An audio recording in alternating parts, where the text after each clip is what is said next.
ramping up softball. Big weekend last weekend and even the week before, OU, Bedlam. Then this past weekend, the Sooners going to win the Big 12 championship.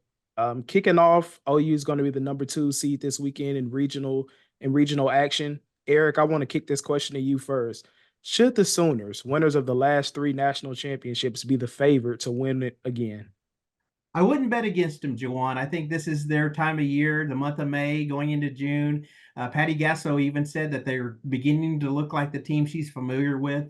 They looked impressive in the circle. They looked impressive at the plate and real aggressive on the base pass. I think everything's starting to come together. And I think the key to this team in this month is that the way that they have the experience. They have a lot of seniors on this team, and it's going to be important now. They got a tough draw. They got some familiar faces coming into town. Oregon's going to put up a tough test in the regionals this weekend. It's going to be interesting to see Boston as well and Cleveland State. But the number 2 seed, I think that's going to the number 2 overall seed. I think that's going to really put a little chip on their shoulder. The number 1 overall seed went to Texas, who they beat in the Big 12 championship.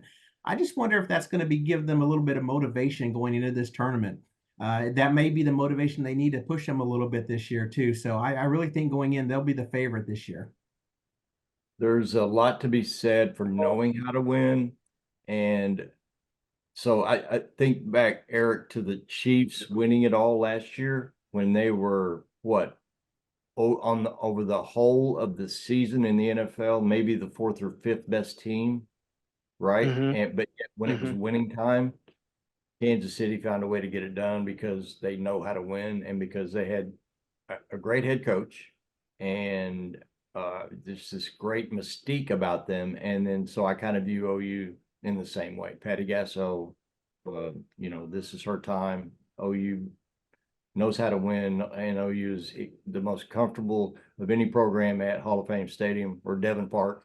And so, yeah, I think OU absolutely, maybe not as prohibitive a favorite as last year, certainly, but OU should be favored. There's no reason to pick against them at this point. Very impressive last weekend, and they are very reminiscent of what the Chiefs did this past season. So I'm making OU the big favorite.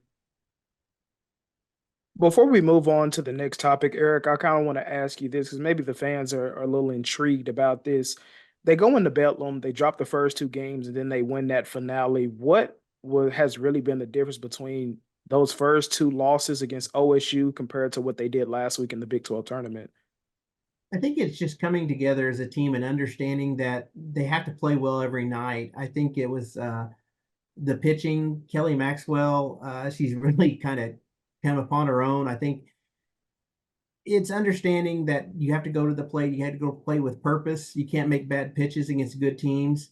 Oklahoma State in that Bedlam series, they came up swinging, and you can't make mistake pitches. And that's what was happening. They were giving them too much of the ball to hit. And that's what's going to win a national championship for Oklahoma this season. It's going to be pitching. I think the offense is going to be there. I think the defense, of course, is always going to be there. That's something that they've done well for the past 4 years.